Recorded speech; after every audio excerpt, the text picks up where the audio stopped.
ഈ ഡ്രഗ് അഡിക്ഷനിൽ പെട്ടിട്ട് ജീവിതം നശിച്ചു പോകുന്ന കുറേ മനുഷ്യന്മാരുണ്ട്. ഏറ്റവും സങ്കടമുള്ള ഒരു കാര്യം എന്താണെന്ന് വെച്ച് കഴിഞ്ഞാൽ ഇവരുടെ കുടുംബവും കുട്ടികളും ജോലിയും ഒക്കെ കൈവിട്ട് പോകാൻ തുടങ്ങും.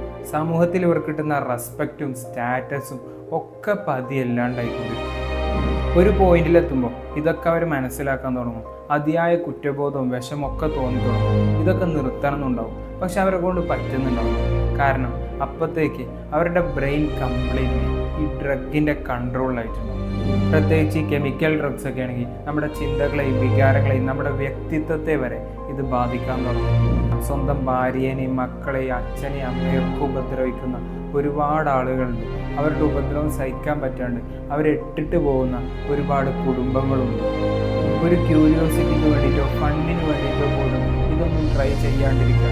ലഹരി വസ്തുക്കൾ ഉപയോഗിക്കുന്ന ഫ്രണ്ട്ഷിപ്പോ സർക്കിൾസോ ഉണ്ടെങ്കിൽ പതിയെ അതിൽ മാറി നിൽക്കാൻ വേണ്ടിയിട്ട് ശ്രമിക്കുക.